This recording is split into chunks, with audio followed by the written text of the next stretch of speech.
Yeah. So we're going to be starting fully very soon, but I just want us to give like few minutes to other persons to join. Okay, I can hear you clearly. Thank you for that. So in let's just an exercise on patience to allow other participants to join because maybe they might be experiencing some issues. So while we wait for others to join, I would like to ask, is there anyone here that was able to carry out the task that Uncle Sop gave yesterday, that you should go and look around and identify some leadership challenges in your area and also look at what you can do as the solutions? If there is anyone that did that, please kindly indicate maybe with a raise of hand or you can type in the chat. I just want us to be able to keep track of what we have been doing over the past days. So let's just see. Is there anyone?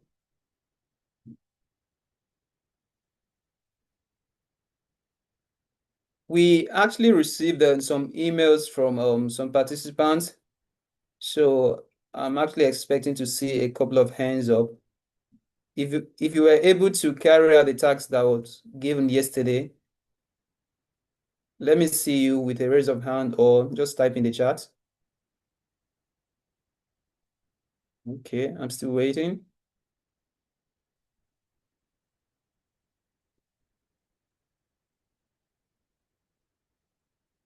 Okay, okay.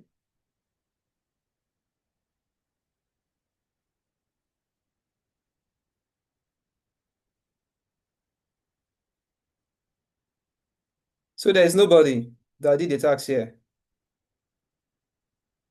You people are not giving me the kind of vibe that I'm looking for. So that means then there is nobody on the call that and was able to do the assignment. Okay, well, maybe. Okay, oh, sorry. Deborah said she didn't get me clearly, but I can see one hand. I can see Abdurazak here. Thank you very much. I was saying that a task was given yesterday that you should go to your community and look around and just write down what you think is the problem and the solutions as well. So I was asking that if there is any one of you that did that task, you can indicate with a raise of hand. Okay, thank you, Deborah. Okay, thank you all. Thank you. So I think we don't have much time, but we have a lot to cover today. So while we wait for others, we're going to start right now. My name is Francis Aundunguwayo. I'm a volunteer at Precious Fountain Foundation, and I believe you have been seeing my name maybe either in the email or in the group chat, and that is on WhatsApp. So I happen to be one of the coordinators of this International Leadership Bootcamp, and this happens to be my third year of working on this. And I will tell you that it's been an enriching experience. I've been learning both and as a participant and as one of the coordinators, trying to work with experts from different parts of the world to come and share their knowledge and experience with us. And I'm very happy to welcome you all to this and on edition, particularly this third day of the training, which is going to be focusing on mastering communication as a necessary skill for the 21st century leader. In the previous days, we looked at what leadership entails and what strength also entails. And we particularly looked at the kind of leadership that we need in the 21st century or 21st century. We're able to look at some skills like empathy, creativity, adaptability, and a host of them. But there is one thing that normally happens. I believe that there are a lot of people that sometimes they have a lot of ideas in their brain. Sometimes you may be thinking, okay, this is what I want to do. There is this good initiative I want to talk about, or there is this thing I want to write. But it's very difficult sometimes to try to translate that idea into something tangible because you don't have what it takes to either pitch your idea or to create it in form of a proposal. So we understand that, and even when you have some of those skills or you are willing to do something good or to serve your community, But if you don't have that skill to be able to communicate your idea, then it may be very difficult for you. Or let's say, for instance, you want to go out for an outreach in your school to go and talk to some persons. Maybe you may need some volunteers, either your classmates. And as the leader of that project, you need to be able to convince them to join your cause. And how do you do about that? You are going to be able to pitch to them to tell them, okay, this is the idea I have. I want to go to this school to talk to them about this particular issue. This is what and what and what, and this is where I think you can come in. So when you are able to convince them or to tell them effectively, then they are going to join you. But if you lack that skill of communication, be it in writing or spoken on communication, it's going to be very difficult for you to be able to share your idea or to even effect a change. So even when you have a good vision, if you're not able to communicate your vision, then I believe you are not going to have people that are going to follow you as a leader, and you are not able going to be able to achieve that vision. And that is why we particularly streamline and make sure that we're going to have a particular day where we're going to talk about communication as an important skill for you as a leader in the 21st century. And today, we have someone very important. I believe we spoke about her yesterday, and you are going to be meeting her subsequently, and she'll be talking to you, sharing her points and her experience concerning how you can muster all the skills that you need and how you can communicate effectively to achieve your purpose and goals as a leader. But before introducing her, yeah, yeah, thank you. Before introducing her, I would like to introduce the president of Precious Fountain Foundation, as usual. That is the person of Mr. Christian Soprochu. At PFM, we call him Uncle Sop because it's like an uncle, so feel free to call him Uncle Sop. So right now, I'll be inviting Uncle Sop to give his opening remarks as usual. And after that, I will introduce the speaker and facilitator for the day. So please, with a round of applause, let's welcome Uncle Sop as he takes the stage.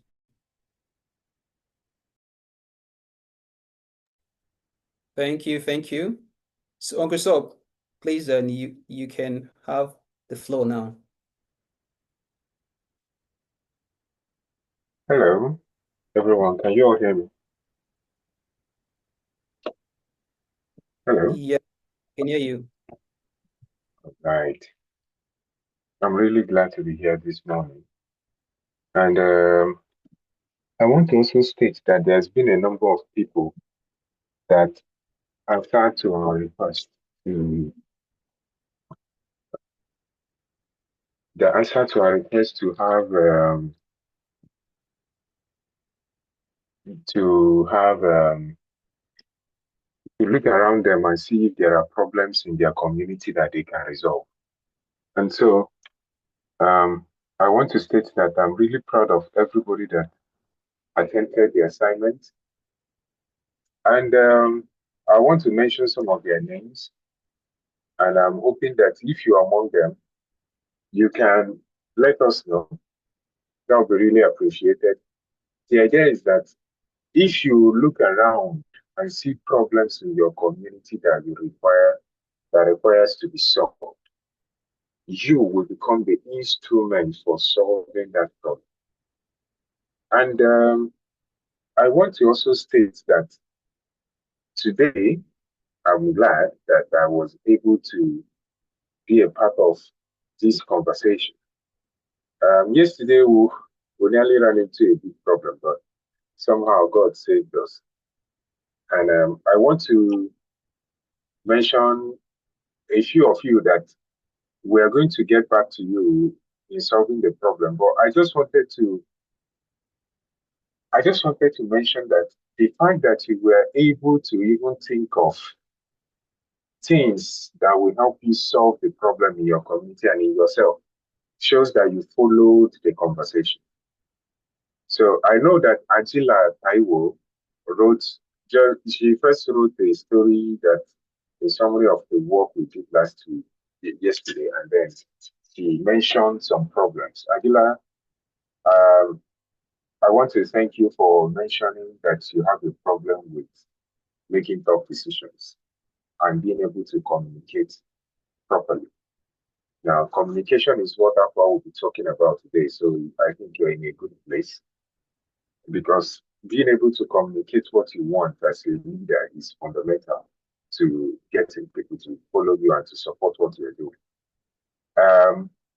Do Yung Dealam talked about cleanliness in the community, and the strength that she needs is being able to create collaboration to allow people to clean things up, maintain a clean environment.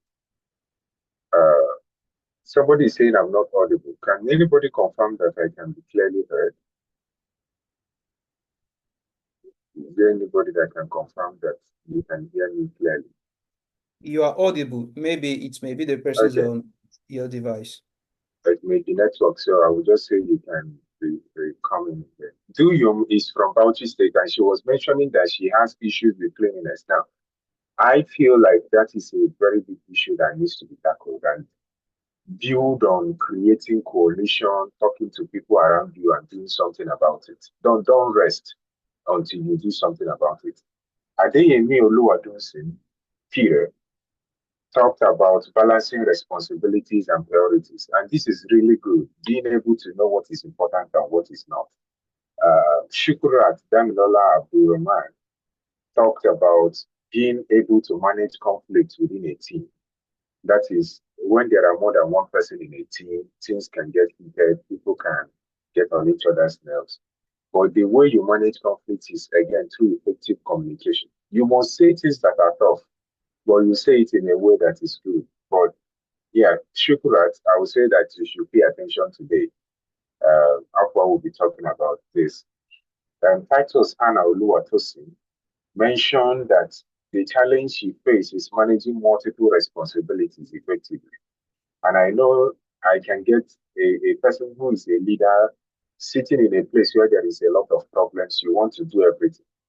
But I think by the time we finish this series, you will be able to streamline what you're about and be able to focus on doing one thing.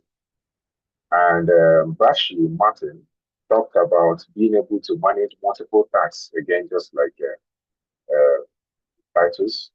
Uh, Katia Oduola told us that she's a health advocacy leader and she faces the challenge of public speaking. So then this again ties to communication. I think Afua's job is being hinted at here very effectively. And if you're somebody that's fighting against abuse, I would say it's really, really important to know how to communicate effectively. Deborah Ifiok Kong talked about the problem she's facing at the moment is low self-esteem. And we all face that problem. That is questioning whether your ideas are worth it. And if you want to speak in public, you hide a bit. I also pass through that a lot because of uh, if you think your ideas are not worth it because you are young, you don't know anything. The truth is, all of us are winging it. You have to confidently state your idea to be taken seriously in the world. And then after we talk about this too. So I'm saying so many things you will talk about, so I have to be careful. But then if you have low self-esteem, the key is usually to try your ideas out. Little by little, you get to where you are really, really confident in yourself. The only reason that I'm confident is because I've tested my idea and it worked. Little by little, you build that confidence. It's a marathon, not something you will do tomorrow morning. James Anyebe Emmanuel mentioned that the problem he is facing is effective delegation, that is being able to assign responsibility and trust people. But what I would tell James is to do things alongside the people that you are working with. Don't just sit and give order. Be doing it with them. Let them see that you can also do this thing with them. And if somebody doesn't get how to do something, do it with them. Okay. Adana Blessing. Okay, Chiku talked about the challenges adaptability as a young woman. It's really, really difficult for her to be adaptable. That is being able to respond and adjust to change. That's good. Um, we'll talk about it again today. And I think Obosa Jane Omosi John talked about inability to delegate because she thinks you come across as rude or condescending. But the truth is, you can't do everything. I am here now. I'm delegating the working of this bootcamp that Francis has and Lester has basically managed for the past 2 years now. Francis has been on longer. But again, I can't be everywhere. I can't be doing what I'm doing. I'm managing the workshop. And you have to delegate and you have to find a way to make sure that people believe in what you are bringing on and they're able to work with you to bring the ideas forward. I'm hoping that communication will solve that problem for you. Gabriel Francis mentioned that his problem is team accountability and ensuring that deadlines are met. And I would say that, well, talking to people with empathy means not looking down on them because many ideas of leadership we find in Africa is that of somebody speaking down on people. You are the boss and nobody will question you. You pay their fees, you insult them, no. That's the old guy. You can't be like that anymore. You have to talk to people kindly. You have to respect the opinion of other people. And I'm hoping that, again, I'm sorry about this, but I'm hoping that you can solve all of these problems for us today. And I am really glad that I will be listening into what Afua has to say. Afua has been with us since we started what we're doing, and she's very, very able to communicate her ideas effectively. She's integral to our functioning in PFF, and she works as a teaching staff with the School of Oriental and African Studies in the UK. You will enjoy her talk today, and I'm sure that many of us will learn a lot. If you've been paying attention all this time, this is a time to pay more attention. And make sure you're in a place that is quiet. Make sure you're in a place that you can interact effectively. And when we call upon you to answer questions, be ready to do that. And so, on that note, I will take this back to my brother and friend, Mr. Francis, and have him introduce Afua and let us keep the ball rolling. Okay, thank you very much, Uncle Sob. So right away, I'll be introducing our speaker for today, who is Afua Nkasah-Asamoah. She's a teaching fellow at the School of Oriental and African Studies University School of Law in London.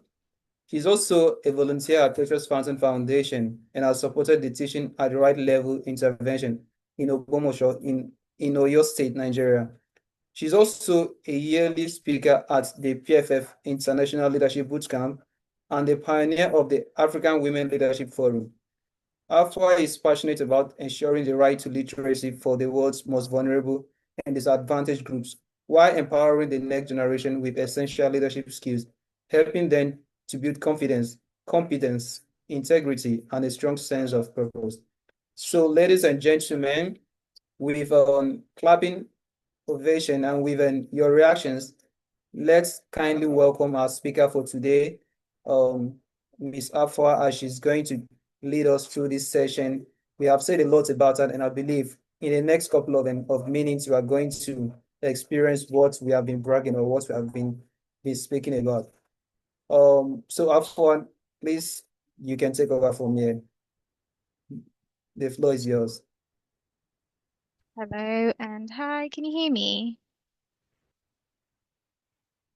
Yes, I Hello. can. Okay, good. I can't see myself. Where am I? I can see you actually. I also couldn't see myself, but and just thinking that you were Okay, seeing me. that's fine. I just wanted to make sure that my background blurred Yes, it's from what blurred you can actually. see. Okay, that's fine. It doesn't matter if I can't see myself. Yeah, Yes, sure. thank you all. Yeah, I'm so happy to be here. I'm always happy to of course, be invited back to carry on the work that we're doing. And yeah, I want to say like a big thank you to the team. Like a lot gets done behind the scenes, months, even sometimes years in advance, just to have and to ensure that this is as useful for you, the audience, and our you're already leaders, but also future leaders as well. So I want to thank the team, Francis, and everyone, and of course Uncle Sop. And I'm sure there's some of you who through this program you would become part of the wider family and part of the work that we do. So yeah, it's great to be here and to be back. One thing I say in all the talks that I do is that I speak very fast. So if I'm speaking and it's too fast, please tell me and I'll try to slow down. If you can't hear something that I've said, please tell me and I'll try to say it again. But we're going to be as comprehensive as possible, and also quite interactive. I don't have a lot of interactive sections this time. Normally I do, but because of time. And also another thing is that I want to bring as much information as possible because I know that this is like really, really important for the work that we are all doing. And it speaks to some of the challenges that some people have already mentioned to do with communication. This is no surprise. Communication is everything. If you can't speak to the people that you want to influence, like Francis said earlier on, even if it's your own colleagues, or like Uncle Sop is saying, if let's say you're going to ask someone for money, which some of you will be asking us at the end of this, and you're not able to accurately communicate your idea, your passion, your desire for change, then you can't really bring people along with you on your journey. So that's enough talking without showing anything. So I'm going to try to load my presentation that I've done. Um, if you've been on this program before, this will not be something you've heard already. Um, so that's fine. I'm just gonna share my screen. Please let me know when you can see it. Oh, Francis, can you see my PowerPoint presentation? Yes, I can see it. So you can see page one I now. can see page one, but it's like okay, yeah, it's okay now. Okay, perfect, lovely. We're on the same page. Okay, cool. Just give me a sec. Sorry, just tech. I just want to make sure that everything is moving in the right way. Okay, lovely. Okay, cool. So today we'll be talking about mastering the art of communication as the strength of a leader. So like I was saying earlier on, some of these concepts, if you've been a part of the international leadership program, you may have heard some of this, but this time I'm making it a bit more comprehensive. So please get your notebooks. Some of this you may have heard before, but maybe not in the same way or from the same angle. But we'll try to get through as much of it as we can. And also, Francis, please keep me on time because I know that we can go off. So yes, please do that. Okay. Just trying to put everything on my screen so I can see the chat as well. All right, lovely. So yes, my name is Afua Nkasah-Asamoah. I'm a PFF volunteer. You've probably heard so much about me. I am also a trustee. Actually, I'm no longer a trustee, but I am still a board member of the Government Art Collection here in the UK. And essentially, the work that we do is that um, we approve arts that would go into the collection that goes all around the UK embassies and offices all around the world. What that allows me to do, and the reason I'm saying that I don't normally introduce myself in this way, I normally just introduce myself as a PFL volunteer. But the reason it's necessary for today's topic is because it shows how much communication is important. I, for example, cannot be a board leader if I can't communicate my ideas. I sit on a board with people who are way older than me, like just like years older than me, like people who are 70, people who are 50. I'm quite young. And if I'm not really able to communicate my ideas in a way, like I wouldn't get a voice at the board. I wouldn't even be sitting at that table. Um, and therefore like is really really important because communication and being able to communicate who you are, what you do, where you want to get to is very very important and pivotal in life, including for those people who say that I'm an introvert and I'm shy. There's an art, it's an art that you learn and you get better at doing. So that's I guess like the a bit of the intro.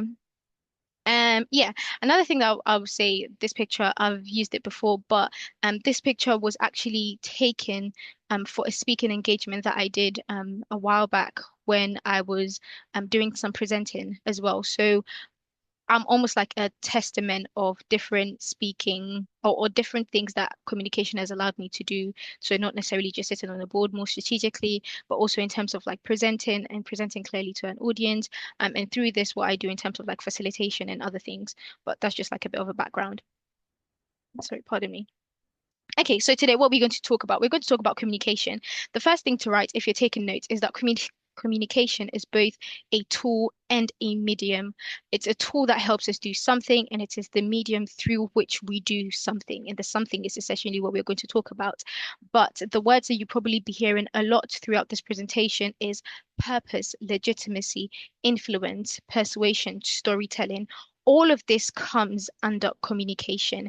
And if you're able to, from a high level perspective, be able to understand that this is exactly what communication does, and this is what it allows us to do, and this is how I can leverage it to do something, and we'll talk about the something, you will be a successful leader.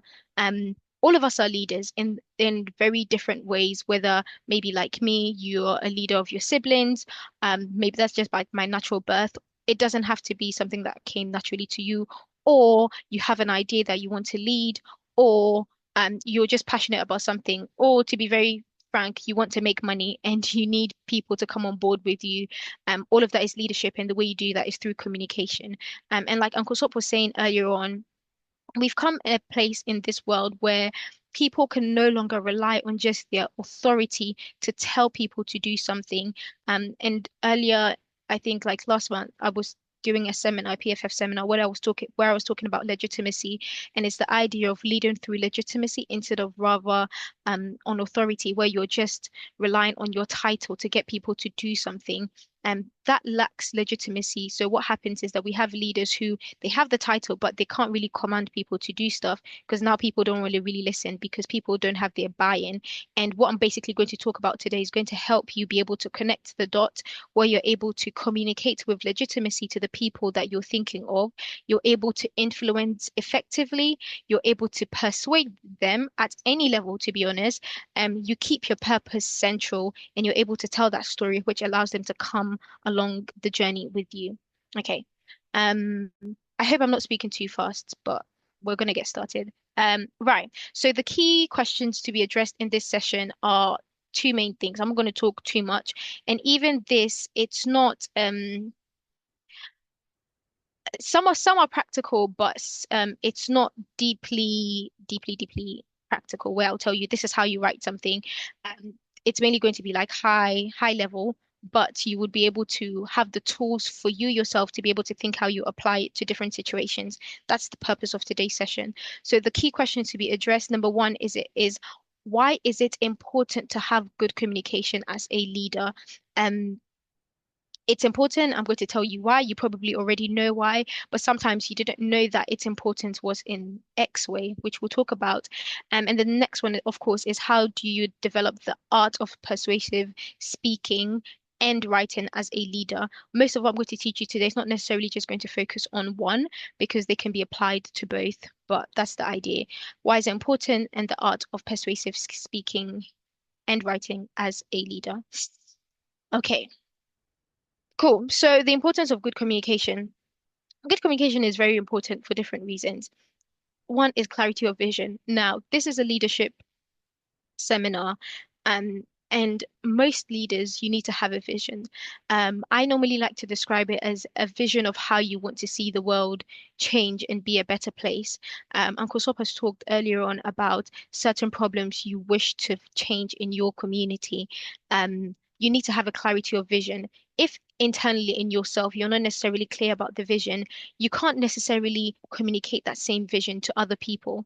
So something that I, for example, say like when I go to a networking event is like, hi, my name is Afua, and my dream is to see a world where no African child does not get the chance to have basic education where they're ensured literacy, for example. That's something that I can say, and I'm very, very clear in my vision. And if someone asks me, I can say it just like that. If you're not clear in your vision, it's very difficult for you to communicate it, number one, and even to communicate it with passion because you yourself, you're not clear in your vision. So clarity is important, and clarity comes from yourself. Being a good communicator actually comes from within. You can learn things externally, but if that message or that if there's no resonance with that thing that you're doing internally, it's difficult for you to communicate it externally. You may have heard from some of the teachings that you've had already, that leadership actually starts with you. If you can't expect to lead someone else, if you can't lead yourself. So importance of good leadership, sorry, of good communication. One is clarity of vision. The second one is trust and credibility. And this is going to become a lot more important when I talk about legitimacy. Trust and credibility is everything. That's what everybody has. Sometimes some people say, oh, I didn't come from like a good background, or I didn't go to like the best school, or I don't speak like the best English, or I don't know, all of the excuses that we basically give. But one thing that we all have as a base currency, maybe let me say, is trust and credibility. If you're going into a room and people don't know who you are, or whatever, you already have like some level of trust. It is when that trust is not there, then you realize how difficult it is to rebuild that trust. And what good communication does is that number one, it builds your trust, and number two, it shows your credibility. Um, if you're able to communicate clearly enough, if you're able to prepare in advance, I'll tell you what those steps are like when we go through like the theory of it. But trust and credibility is what good communication does for you. It shows or signifies to the audience member that you know what you're saying.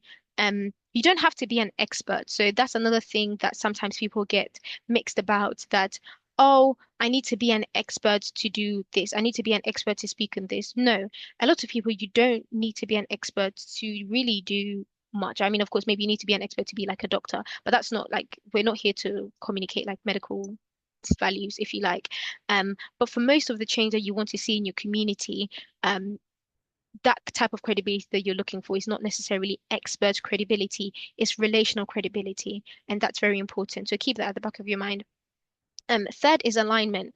Alignment is super, super, super important, because a lot of people try to communicate with people who they're not in alignment with. And what I mean by alignment is the ability for two people or more to be going towards the same thing, or at least to get on the same path to go towards the same thing. A lot of people almost assume that they're in alignment with someone, but sometimes that's not the case. And what people who are good leaders try to do is try to find alignment before they start communicating. So they don't communicate amiss. They don't just say anything amiss, like they find that alignment and communicate based on the alignment. Um, the next one is crisis navigation. This is actually like a very good one. Good communication is very important. For example, in crisis navigation, where something has gone wrong, a good communicator is really able to use the essence of sometimes diplomacy, use the essence of relational credibility to navigate crisis. Have you seen that there's some people that they can enter a room where everybody's shouting, everybody is, you know, um, high emotion, high energy, but they can enter the room and they can say a few words and it just diffuses the whole situation. That is the importance of good communication. And sometimes those people, they don't necessarily have to come and shout and say, hey, hey, stop doing this. That there's a way that they can speak to avert crises. That's what good communication can do. And that's very powerful if you're able to master that skill. Um, Another one is culture shaping, which is very important and which is something I've been thinking about a bit more, as I have also grown a bit more as a leader, more operationally. Culture is everything. And what I mean by culture is everything is that culture is, think of culture as like how should I say? It's like the relational circle around you and how the way you are, or your personality, or the way you deliver things gets to influence the people around you. Now, culture normally is seen from like an organizational perspective or from like a societal perspective, where we are thinking, okay, from an organizational perspective, this is how we do something, etc., etc. Um, Culture can also be in smaller groups. So, for example, you see when you have like group dynamics with your friends, there can be a certain culture of that group, the way the group do things. If maybe you're in a group and you're with your friends and you're the jokey type and you're always laughing about something, there's a kind of way that you do things. Like that's the culture. Good communication allows you to be able to shape culture, especially when you find yourself in a group where you might not be native to that group, or you find yourself in a situation where you might not necessarily be part of that situation. You can get to navigate that culture, shape that culture, influence that culture through your communication. Um, Next one is motivation and morale, which normally a lot of people see when they think of like good leaders, the ability to rile people up and say, yes, let's be motivated, let's do this, this will help us do this, etc., etc. Um, and as I've said earlier on, influence and persuasion, which we'll talk about as well, influence getting people on board to do something, and essentially directing them in the way that you were thinking would be beneficial for the vision that you had. Um, yes, and then also I have here shaping public opinion, effective leadership, and motivating action. Most stuff or a lot of things that communication can do is to help drive action in a certain direction, and it can be both negative and positive. So, I mean, like while all of this is nice to talk about, communication can be used both as a tool for destruction or a tool for like a tool that's more positively used. Okay, so we're going to go into some theory now, and we're going to talk about rhetoric. So rhetoric, I guess, from a philosophical perspective, but not to get too philosophically, um, we're going to look slightly today at Aristotle. So here we have a triangle, and this is either known as a rhetoric triangle or a speaking triangle. And this was in Aristotle's work called Rhetoric, I believe that's exactly what it was called. Um, and there he described two ways in which we can examine rhetoric. So the first is the speaking triangle. Essentially, the triangle has four extra triangles, and in some way they intersect with one another. And he believed that the structure, language, and argument is defined and determined by the interaction between the speaker, the audience, the subject, and the text, which is really, really important. So, what I was saying earlier on is we're not necessarily going to just be talking about um, writing or speaking, because most of the theory today, like the big picture stuff, is applicable to both, right? So the speaker, the text, the audience, um, speaker, the text, audience, and the subject, you can interchange speaker with writer as well. Now, what is very important to note is that the speaker or the writer has a relationship with the text. In your case, what you're saying or what you're writing, aka the text, there needs to be a specific like alignment. So which is what I said earlier on about you don't necessarily speak amiss. Um, we also have the text and the subject. So think of your subject as the concept that you're trying to portray or the concept that you're trying to talk about. So I think earlier on someone mentioned something about like cleanliness, or littering or something like that, and that's your subject. Now think about you, the speaker. What does you, the speaker, have to do with the subject of cleanliness? Um, how do the two relate? So you think about it, normally people would first start when you're thinking about what to write. They would first think about their own story. So my story is maybe when I was in school, the place used to be dirty all the time. People used to litter, and then I became a prefect, blah, blah, blah. I don't know. But speaker, subject, okay? Your subject then influences the text that you essentially write or what you say. But what is also important that people sometimes forget is your audience. You have to bring your audience along in anything that you say or write. Um, Maybe except you're writing for yourself, but even when you're writing for yourself, you have to think of yourself as the audience. You have to be pacified in that way. So always think about these four elements working together: the subject, the speaker, the text, the audience, and that affects the, should I say the rigor of the text that you produce, or what you end up saying. Because the more you realize, okay, there needs to be a connection between the speaker and the subject, and there needs to be a connection between the subject, and the audience, and there needs to be a connection with the audience and the text, and so on and so forth, you'll probably realize in your writing or your speaking that some things are amiss, that some things have gaps. And that's when they have gaps, then you realize, in some way, I'm not necessarily being as persuasive because I haven't addressed the underlying interactions between the speaker, the subject, the audience, the text, and so on and so forth. So this is like one way to think about it when you're saying something.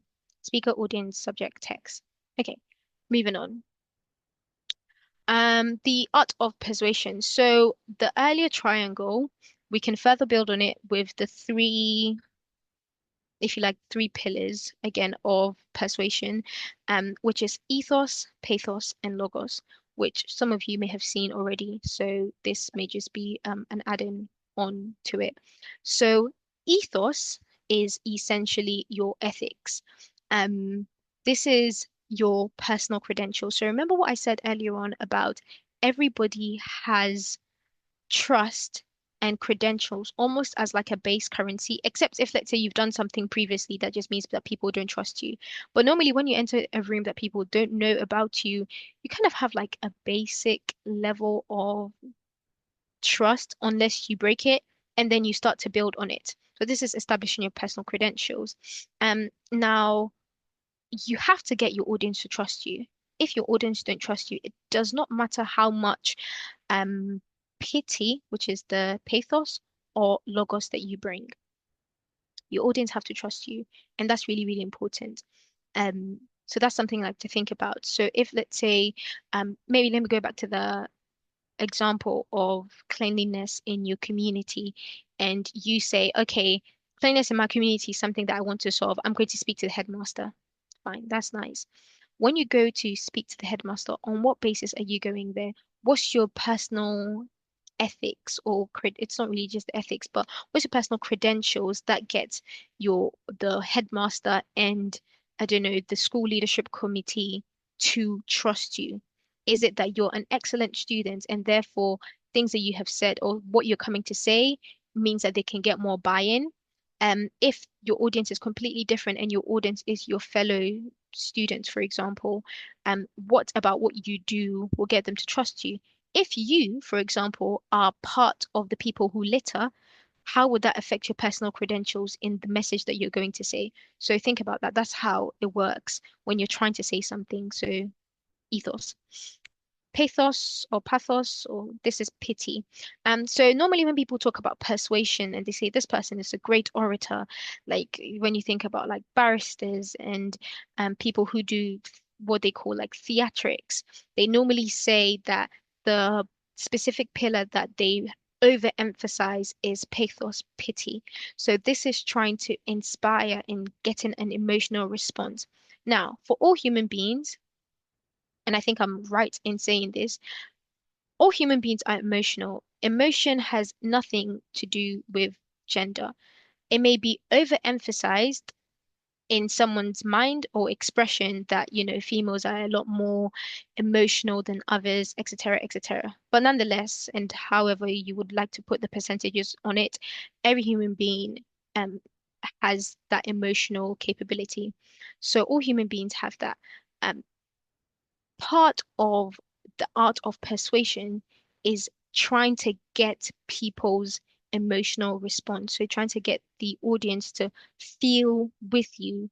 Um, and I think I was thinking about this like a bit more deeply, like why does trying to get someone to feel exactly the same thing that you're feeling normally work in humans? And I guess like it's a bit of like an evolutionary biological thing, which has to do with our mirror neurons. So we all have mirror neurons, and that's why when someone yawns, you have a tendency to yawn again.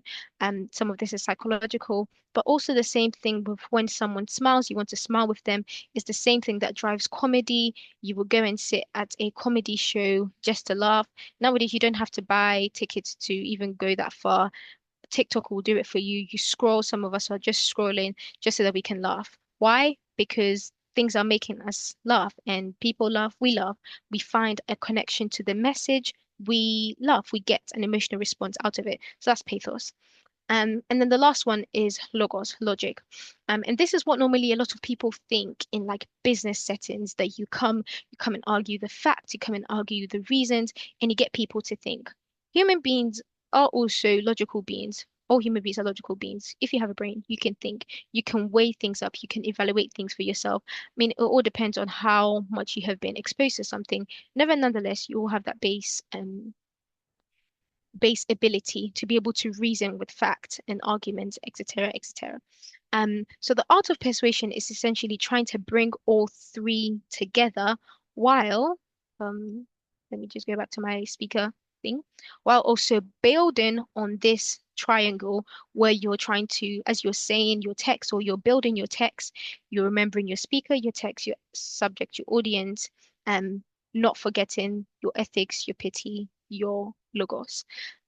So if you're arguing with facts, for example, you would um, yeah, you would state your facts. You would say, this is where I got my evidence from. This person said this. This is a credible source. This is not a credible source, blah, blah, blah. That's one way. Another way is getting your audience to think. So, for example, if you're a lot more mathematically inclined, you will bring your numbers. You would say this percentage means this and blah, blah, blah. And like I said, sometimes it really works well in business and et cetera, et cetera. However, like I've said, because human beings are both emotional and logical beings, in any given audience mix, you can appeal to all three, and appealing to all three is quite good. So there's some people sometimes when they come and make an argument, maybe someone comes and says, okay, maybe this is a good example. Someone comes and says, oh, I need money.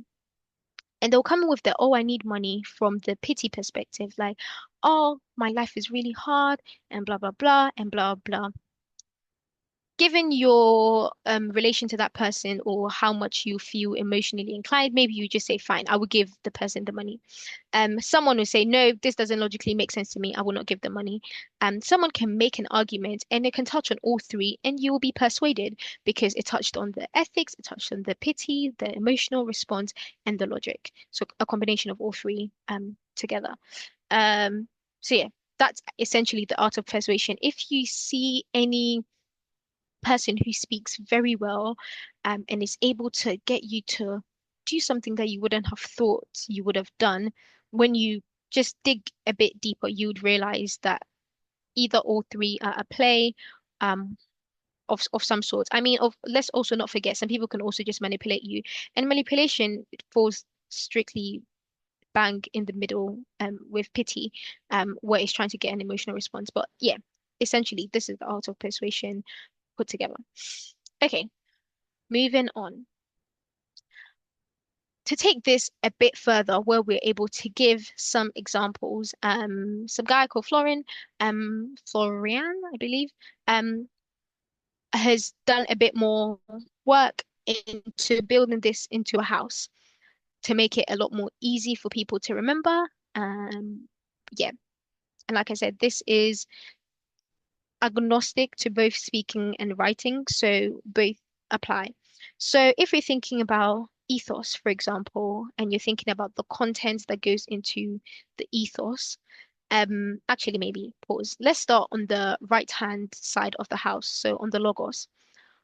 All work that you would essentially do should kind of start with your logos. So this is your arguments, the benefits of doing this, the facts, the figures, the data, the numbers, the statistics.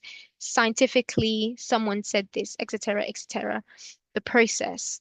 This process makes sense because it follows a nice sequence. This adds to this adds to this adds to this, etc. This would be your logos. Then your logos, you can then pair it up with your pathos, and it can be your stories. Um, Positively, this is how I feel about it. Negatively, because I felt about this negatively, I would not do this. And then it can also add with your um ethos as well. So the why me, success stories, titles. But normally, sometimes people try to just use their titles, but there's a whole host of other things that you can use to build a persuasive, I won't just call it argument, but just a persuasive style of communication that just means that what you're saying at any given point is a lot more comprehensive than just relying on one thing, which may be a story, which is only empathy and no benefits, no argument, no fact, or no success, nothing. So that's just on the content side. On the delivery side, your pathos delivery looks like your body language. It looks like your body language and the coherence of what is basically being said. What you're saying and what your body is also saying, because your body speaks as well, need to be coherent.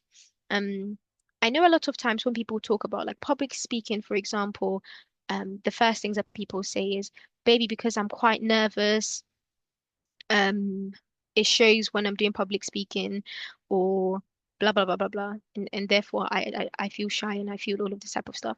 Um, yes, sometimes people forget that when you're sometimes quite nervous about something, it also shows that you care about that thing. Some people, they don't care about something, they say stuff, they just leave. It sometimes shows that you really want to make like a good impression.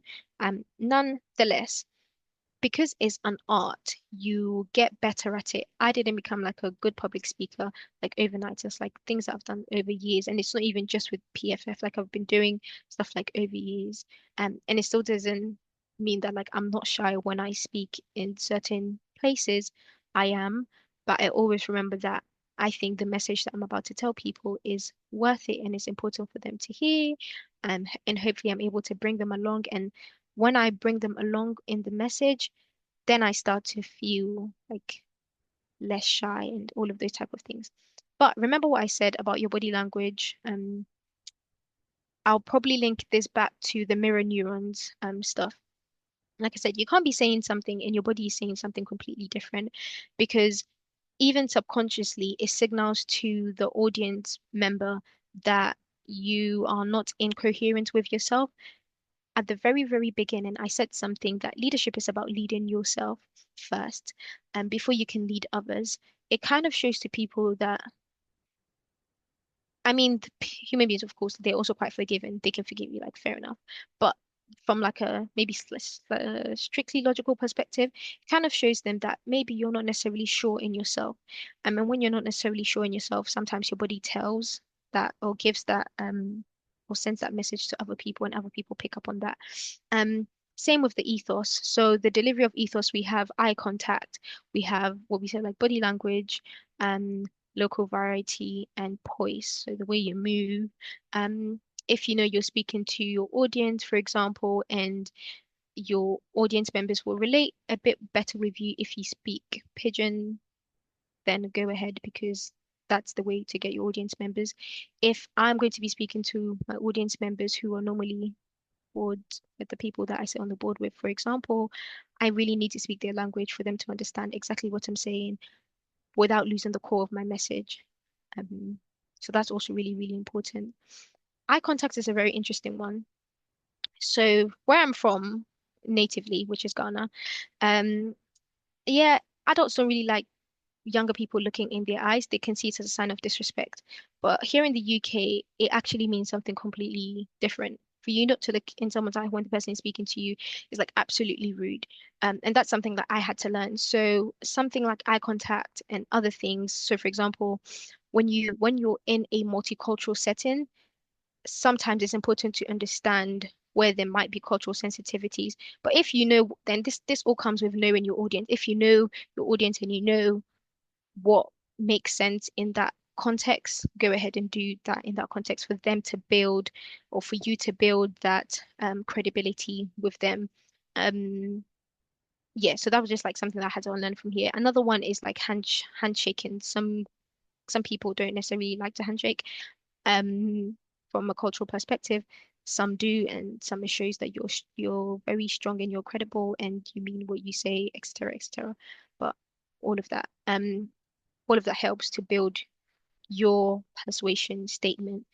You even speak sometimes before your voice starts to speak in a room, or even before your writing starts to speak for you and on your behalf. Okay, moving on. Um, we're going to build further on the rhetorical devices that we've basically talked about. But these go a bit deeper than what we've kind of said earlier on, and normally works when you're doing like speeches and what have you. Like I've said, your ethos, your pathos, your logos. If you're saying something to someone, for there to be coherence, try to at least touch on each three of them. Each of them, each three, what? Each of them. Um, then build on onto that, you can use analogies and metaphors. Um, I would like to explain like the use of analogies and metaphors to bring an audience into your world. So, for example, you're speaking to people about something, and it's clear to you that they don't necessarily outrightly understand what you're saying. You try to liken it to something else that is more prominent in their everyday today. And that's what analogies help us to. It is like this. A metaphor helps them to think through what you're saying so that they get the principle of essentially what you're trying to say. Some people normally use their analogies and metaphors, like they'll add humor to it, and I'll talk like in my last slide, like I'll talk about all of this, but like yeah, like they'll try to like add humor to it. And what humor and some of those other things do is that it signals to the other person that, oh, you're like me, you get me. If people or you if you're speaking to someone and the person looks at you and says, I don't think this person gets me, it doesn't matter if the person is literally coming to tell you the best thing on earth, they wouldn't really listen to you. Well, except if something else is at play. But generally, that's how it works. And it's also all built on trust. Essentially, this whole process of trying to communicate with people is to get people to trust you, especially in positions where you don't necessarily have that previous rapport with them, or you have that previous rapport with them, but in what you're coming to tell them, you haven't built that kind of common ground. Maybe I'll give like an example. If I have a new idea, um, for example, with the PFF team that we want to, I don't know, maybe let's say we want to do like a new program, I still have to make an argument and say, I think that this would work here, this will work because this, blah, blah, blah, blah. Like I have to make my case. I have to also appeal to their emotions and their logic and my own credibility as well, just to make that argument. So that's something that I would have done if I was to build something new, even with the people around you. Cool. Next is a hyperbole and understatement. So some of this I'm not going to go to like in too much detail, but essentially you also part of rhetoric and persuasion is sometimes, not all the time, is sometimes exaggerating something. So using like a hyperbole or understating something to contrast something else that you're essentially trying to say. And you probably see this either with like politicians, people who are trying to like undermine someone's argument, and they would understate what someone has said to shine a greater light on the significance of what they are trying to say. And this is all good for you to know. So you can understand how, I guess, like the communication as a tool works and how it can be used in different situations. Um, Maybe I wouldn't put this in a negative light all the time because sometimes you're communicating in the same room with somebody else who is literally trying to downplay the importance of what you're saying. Um, Sometimes like this has happened. Maybe we're talking about the work of PFF in a certain space, and someone is saying like, I don't know, maybe the work that we do is not necessarily that important. Um, and sometimes you or the way you communicate is will almost have to bring the logic of what you're saying and also maybe understate what they said as well, just to keep what you're saying to be like as to be relevant in the context of the conversation that's happening. So yeah, so it's good. Um, Another thing is repetition. Repetition is a very important one, and you will normally see that there are certain rhetorical or repetition devices where people use like the threes, where people say something three times, or where people will use a an alliteration. So an alliteration is where I believe the first letter is like the same. So if it's power, praise, and pocket. Okay, that was bad. Kind of get the idea. So like an alliteration, if like you're teaching, just so that you can remember, okay, maybe three P's, which is the rule of three. So ethos, pathos, logos is one, like is a rule of three. So maybe let's go back to the idea of the head teacher and your cleanliness um, program, and you say, oh, I want us to do this cleanliness program, and it's going to give us these three benefits, and these three benefits are more this, and more this, for example. So that's repetition. Um, and then the last one I'll talk about is a rhetorical questions. So in speech, but also in writing as well, but maybe not, it depends on what type of writing. But generally, like in speech and public speaking, um, but also like when you're trying to think through things with other people, rhetorical questions can be really powerful. And rhetorical questions is essentially when you ask a question of which you are not expecting an answer because you're going to provide that answer anyway. So that's what rhetorical questions do. They act as a sequencing tool to help, or a signposting tool to help the person who is listening to what you're saying think about what you're essentially coming to say. So get their brain to prepare, oh, this person might come to say this. And the person is essentially waiting for your answer. Some people normally, due to bad preparation, which I think I have included, we'll talk about, due to bad preparation, do not end up answering their rhetorical question. They would ask a rhetorical question and then proceed further to add nothing. Like maybe it's a cool thing that they saw, but they didn't end up delivering what was needed for that. So yeah, so these are some of the things that can go nicely or can build on when you have got your connection with your ethos, pathos, logos. You can add your analogies, hyperboles, repetition, rhetorical question. But remember, going back to the first thing, the triangle, where you're trying to remember the pieces of the puzzle, which is your subject, audience, text, and I don't want to forget subject, audience, text, and you. Yes, let's not forget you, the speaker or the writer. Okay, moving on. This is very important. Um, Now these are essentially like the five canons of rhetoric in a nutshell. This essentially builds on what we have just talked about. I think that had someone told me or taught me this when I was much younger, my writing will factually be excellent.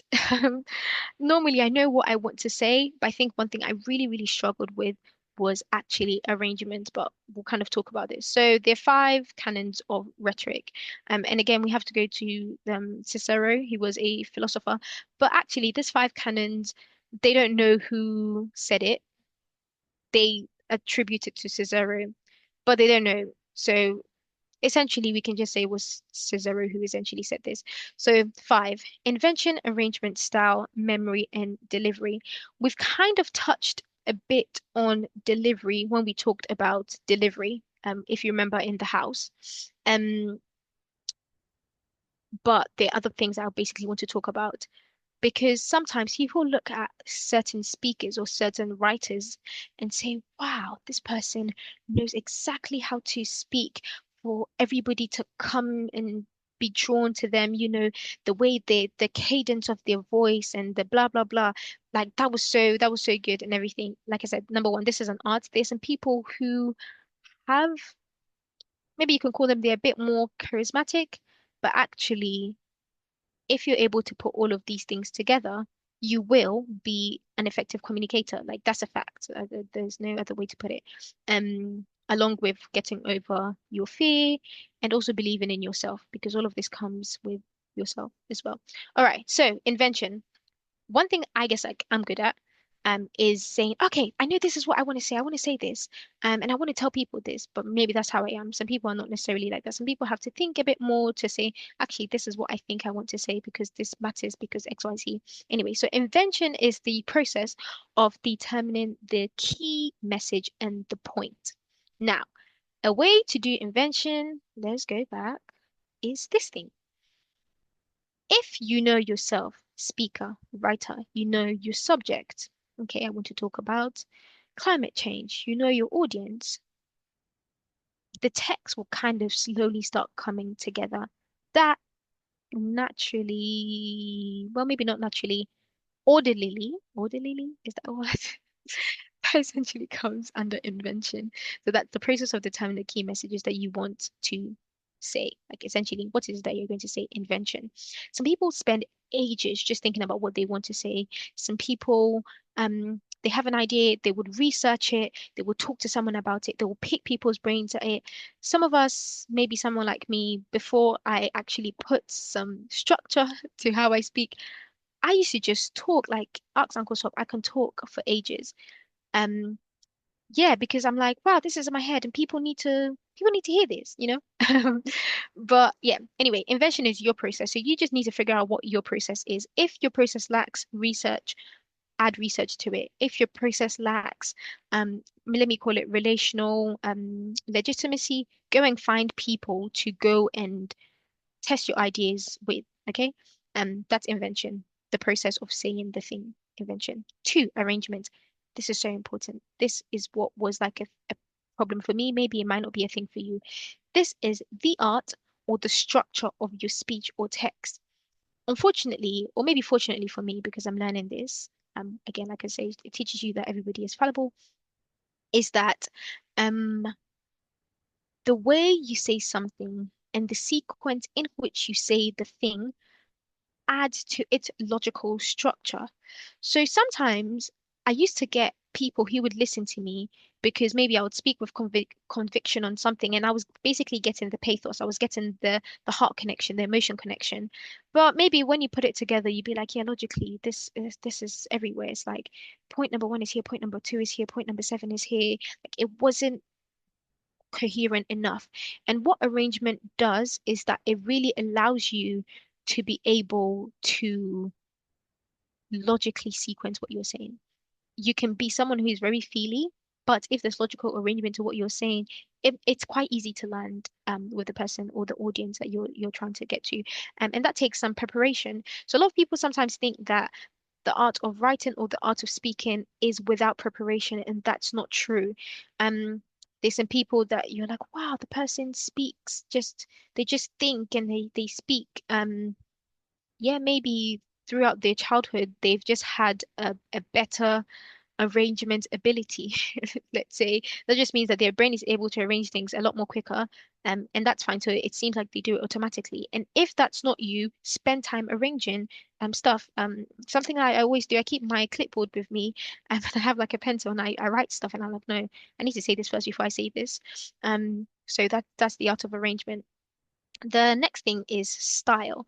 So style is essentially like your choice of words, the figure of speech that you would use, your sentence structure. So this is normally quite useful in writing itself.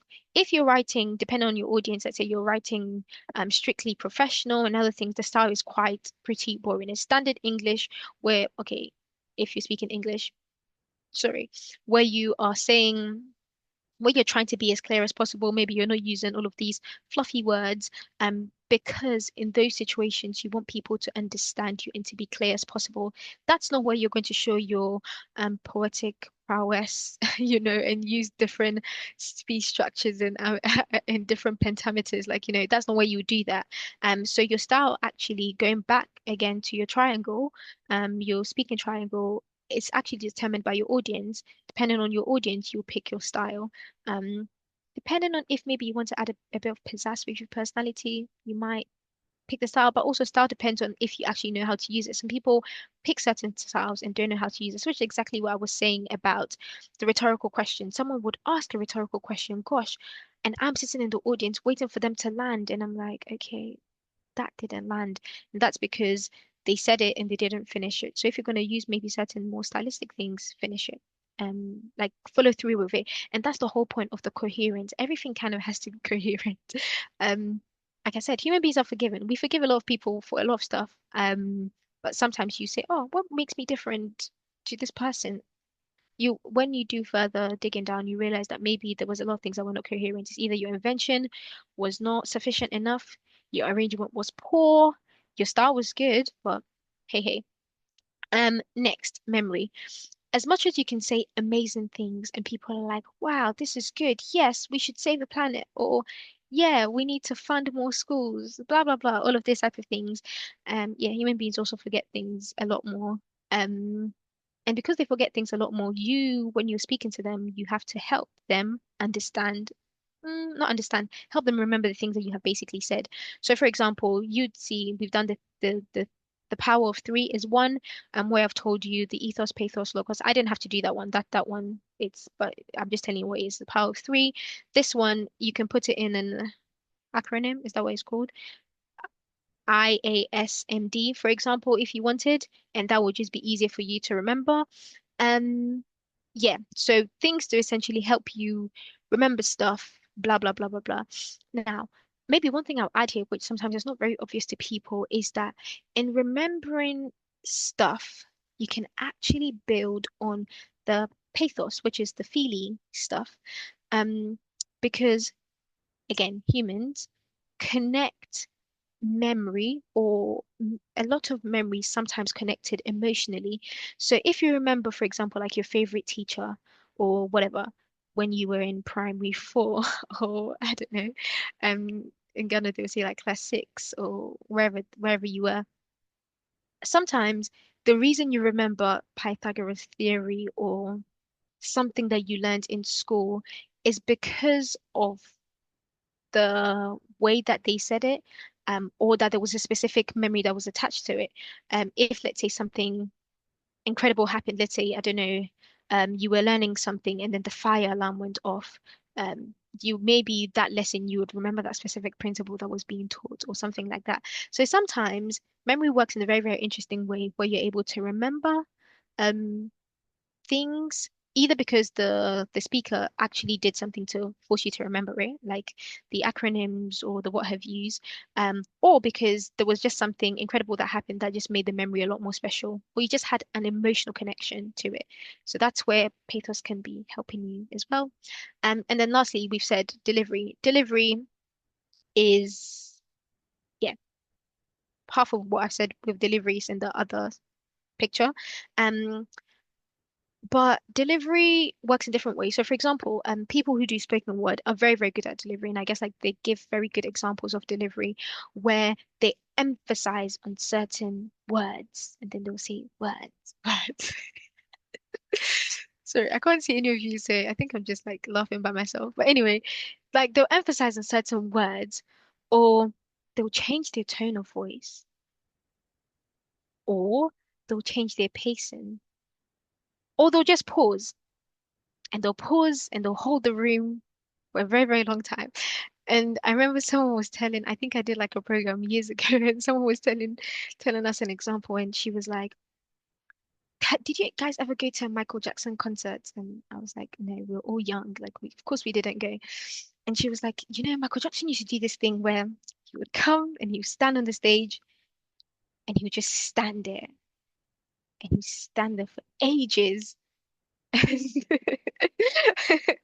I don't remember. I didn't go there, but this is see, I'm just passing on memories to you. You just stand there for ages, and they will be shouting, "Ah!" And I remember actually, I think I remember this when I was really young, and people will be fainting, flipping heck. People would just be falling down, all of this type of stuff because he had the power of the pause, and I never forgot. Like that's such a good example. Like I never forgot that.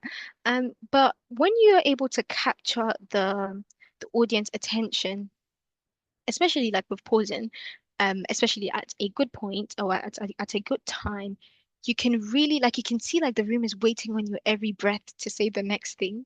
And I guess like it's also the same in writing, especially for those who like reading. There's some people who just have a way of writing, and sometimes when the work pauses or there's like a change in pace, you almost move with it as well, and that's the same as well.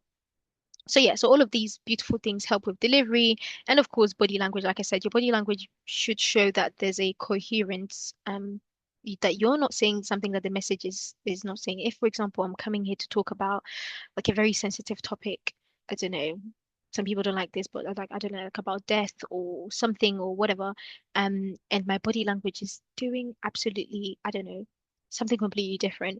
It just shows like there's a lack of coherence. So even if you may not realize it, your audience can start slowly clocking out, because there's a lack of, let's call it congruence. Um, yes, okay, I think that was a good one. All right.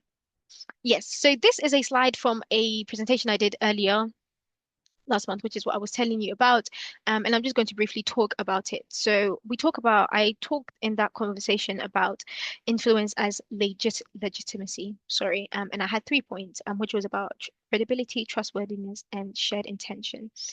We've kind of touched on credibility a bit, where um, when we touched on ethos, we talked about credibility. So the question here is, do you know what you're talking about? I'm going to re-emphasize, you don't need to be the expert, but you kind of need to know what you're talking about. If you have a shared experience of something, um, something that I talk to Uncle Sob about all the time is, um, it comes back down to this, to education and ensuring that people have like the a better education that they find themselves and blah blah. Like I'll see a video on Instagram, and I'll send it to Uncle Swap, and I'll literally just be like so sad. I'll be like, oh my gosh, like look at the state of the children going to school, and I would just be like I'll just be sad, all of this type of stuff. Now, do I need credibility to be able to talk about it? Am I a teacher in the school in Ufodo where we do our work? No, I've not even been there before. When I'm talking to the people here about it, what do I tell them? I tell them that that could have been me. Like I tell them that the reason I feel this is because it's deeply embedded in my community. This is a systematic problem. It needs to be solved. Those things like that. So you kind of the speaker connect yourself with the topic, the concept, what is happening. There's almost always a connection, and you just have to find that connection and how passionate you are about that connection, for example. So that's credibility. Next is trustworthiness. So this is, can people depend on you to follow through and act with integrity? Sometimes, for example, when a politician comes to speak, unfortunately, in certain communities that we come from, sometimes, I'm not talking about all politicians, sometimes they come to talk and we look at them and we're like, yeah, there is nothing to be happy about because we actually don't trust them. We don't trust that they'll follow through to act with integrity. They said, yes, in the next 15 months, I will build that road. Everybody will look at them and just be like, we are waiting, sir. As to whether the road will be built, we don't know because we actually do not trust them. So in that instance, their legitimacy is actually quite low. And that also affects, I guess, like their influence for us to believe that they will do what they will do because we really don't trust them. Um, but yeah, but it can work on in the other way where you've been with people.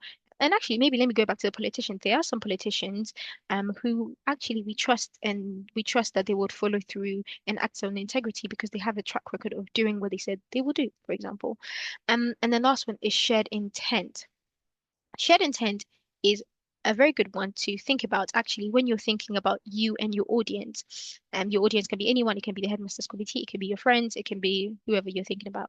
Um, and the question you're asking yourself in order to influence them is that in what I'm saying, do people believe that actually you, the speaker, you're acting in their best interest or in the interest of the greater good? If people look at you and you say something and they don't believe that you are acting in their best interest, or at least in the interest of the greater good, they're not going to trust you. You're not going to have that legitimacy or that influence nonetheless. So yeah, essentially legitimacy comes from these pillars. And another way you can think of legitimacy is relational credibility or relational capital. If I was talking in the business setting, I would have just said relational capital, aka your ability to leverage on your relationships to get things done. Relational capital. Talking a bit more broadly, I'll just use relational credibility. Right. Francis, how much time do I have? Oh, okay, I think I have a bit more time so that we can do um questions at the end. All right, so the art of public speaking. This is a slide that I show every year. Um, yeah, and I think this time it would basically act as summary. Okay, so audience. We've kind of talked about it, but maybe just like define this a bit. So this is anyone, group, someone who is listening to the message that you're conveying, someone who's going to read that message, someone who needs to do something, act on the message that you're saying. This is basically the audience. Um, the way to connect with your audience, we've said already, you need to establish credibility. You also need to contemplate on the most appropriate way to engage your audience. You need to think about the order in which you want to tell your story, which goes directly to arrangement in um, Cicero's five pillars. Um, Another thing is that you need to also like make sure that you're well rehearsed. If this you're talking about like public speaking, that you have practiced in front of friends or family, etc., etc. You also need to manage your fear or anxiety. Um, yeah, if you speak with purpose, um, it kind of takes away your fear from what is basically happening. Sometimes, like which is what I said earlier on, sometimes I just think the message that I'm about to say is a lot more important than the fear that I'm feeling. So let me just feel the fear and say the message, because people need to hear the message. And that's because I believe that I've done the work to ensure that the message is in its good place. That's not to say that like I'm perfect. I always receive feedback anyway. Yep. Yes. So the message, creating speaker outlines. Um, I think sometimes to dig a bit deeper, you need to ask yourself, why are you creating this content? And this will go back to the first triangle that we talked about, um, where you're connecting yourself to the subject. Why are you creating this content? Why is it important that you create this? That will kind of help you start making the messages clear. Who is your audience and who are you? That's also really important. Um, are you are you an outsider to that group? Are you an insider who is on the outside? Are you a trusted insider? Are you, I don't know. That's for you to that's for you to think about what your positionality is when you're speaking to the audience. Um, and also another thing, actually, sorry, this just came to my mind.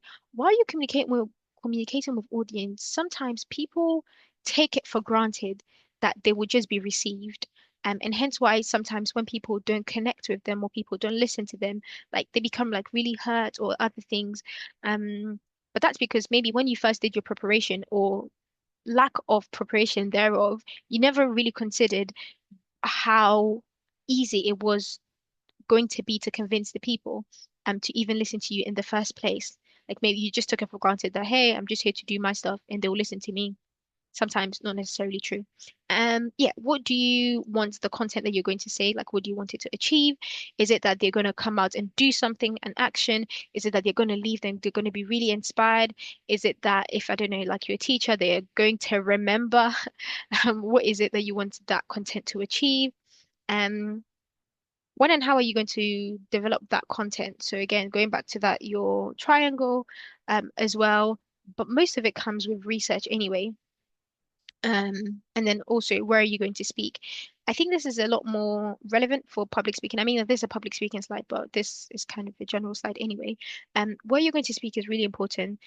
And even for writing as well. So, for example, where the writing is going to, which is what I've said before, is it going to go to, depend on where your audience is going to be. Where you're going to speak is also important. Something as simple as the room in which you're going to speak can really change how you do your stuff. So, recently I've been teaching in the law school at university, and I have a I've received teaching in a big group, in a bigger classroom, and I've received teaching in a smaller classroom, and like it makes all the difference. Because if I was teaching in the bigger classroom, like there's so much more work that I would have to do, even though it's like a lot more thinking work, like to relationally bring the people together to start talking about their ideas, that the smaller room just gave me like a lot more access. So it just meant that I could like sit with them, like easily walk around with them and ask them questions and etc. etc. So that's also like another thing. Like where are you going to speak? Like what's the physicality of it going to look like? Is it, for example, going to be like this?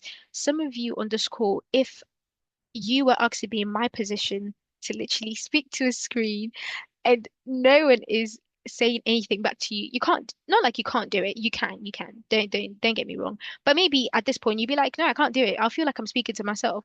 um so yeah, all of this is like, it's important to think about who, where, all of this kind of stuff.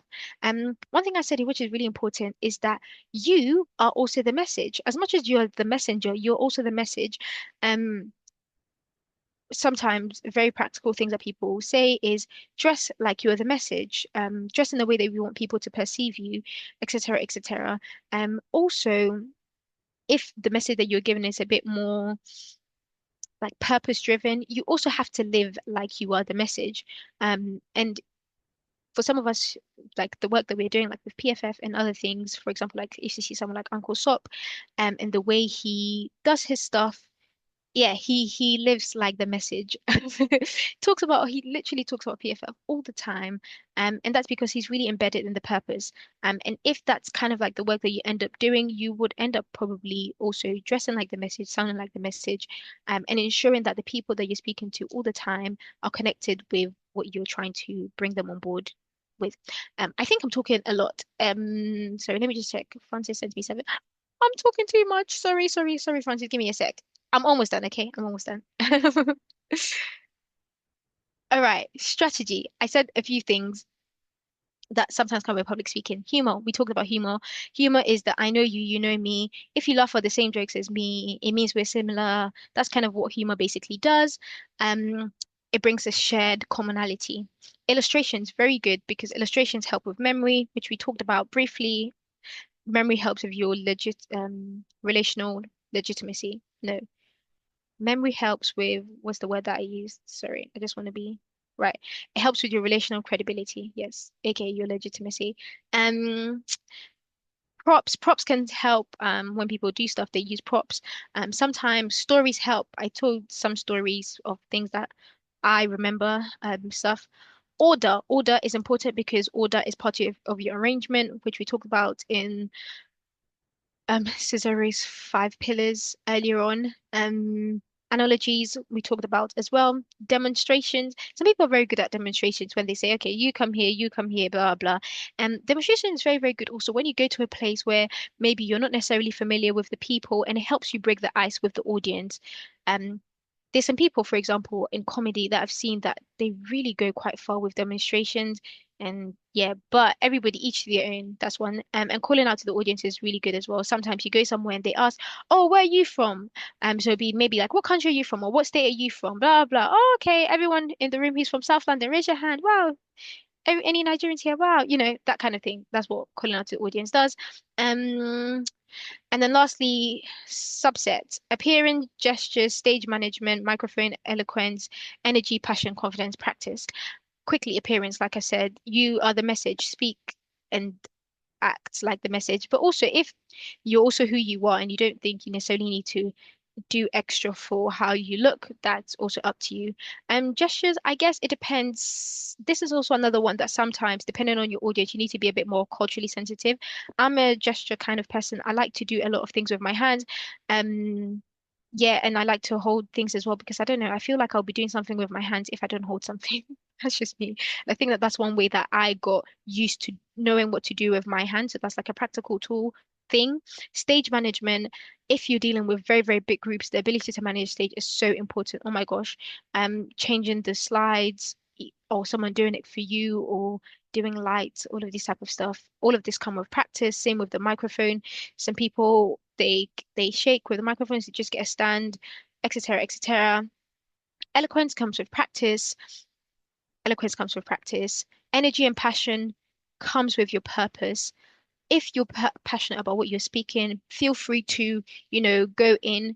But also, if you're a bit more reserved and you don't necessarily need to come with all of that energy, just ensure that your passion is showing through with what you're doing.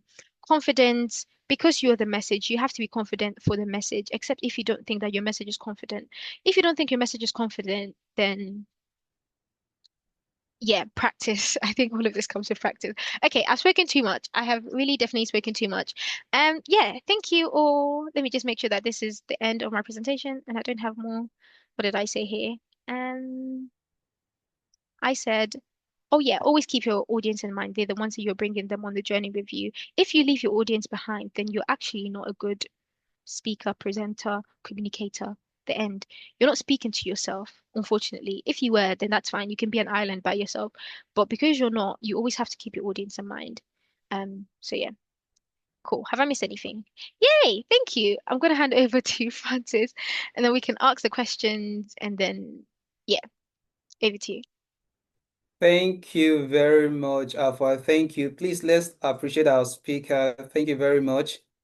You are really the message that we're talking about that today is going to be wonderful. So you are not just the message and the messenger. Like you actually embodied everything that we spoke about. So you are the message and the messenger as well. So please let's appreciate our speaker. This has been a wonderful session. I can see from the chat people already on expressing that. Yeah, thank you. You are very articulate. Yeah, I can see many commendations about your presentation. So I think it's been wonderful. So we have a couple of questions here. The first one is how do you overcome the stigma of being an extrovert? Like when you speak, people make controversial compliment that your frequency of speech is too high. That is if you have a high-pitched voice, how do you overcome it? Okay, cool. Also, because of time, I'll just make sure that I don't speak too much on any given thing. But anyway, you're an extrovert and people say that you speak too much. Whoever asks a question, you're just like me. We're in the same braids. People just want to just zip our mouths. I think the main thing that I would say is know what matters to you. Don't, this is also another thing that happens more generally. Don't let people like police you to say, oh, you should say this or you should say this in this way, you shouldn't say this in this way. Normally that's like a sign that you're passionate about something. I guess the main thing is finding out what you're passionate about and channeling, that energy to that specific thing. So that maybe you're not just talking about anything all the time, or that you're channeling it in the right way. So like I said, someone like me, I can talk for England, Ghana, Nigeria. I could talk for everybody. I could talk for ages. Um, but then I guess like when I really found out like maybe what my purpose was and other things, I became a lot more reserved, just a bit more reserved in what I talk about. And then when I want to talk about stuff, like I just talk about what is really, really important because of the purpose that it links to. Don't listen to people if they say your voice is too high. That's something I really used to struggle with. I thought my voice was too high. I used to feel like, yes, you talk like this. That's what I used to think. So, yeah, don't worry. It's your voice. Like imagine someone telling you that that's your voice. Like that's how you sound. Um, some of it has to do with pace, but also sometimes you're excited about something. So, like I said, channel. Look at what I'm doing. I'm excited. Sorry. Channel what you're saying and how you're saying it in the right forum to the right people. Your people want to listen to you. Sometimes maybe you're talking to the wrong people. They don't want to listen to you. So that's one way to deal with that. Yeah. All right, thank you very much. I think you took that personal, and the person that asked the question is going to appreciate that. So we have other questions here, but I think they mean same thing. The other one was on how to overcome stage fright, and I think how can you build confidence in talking to your audience. So I think and how to overcome stage fright and how to build confidence in talking to your audience, they are similar, so you can address that. Yeah. Okay, cool. So let's do it how to array here. Confidence with your audience. Know your audience. And this is something like I was saying, I wish I learned earlier on. If you didn't think about your audience before you went to speak to your audience, you will find it difficult to go and talk to your audience. If you're going into a room and you know that the day you get into the room, everybody's going to look at your face like this.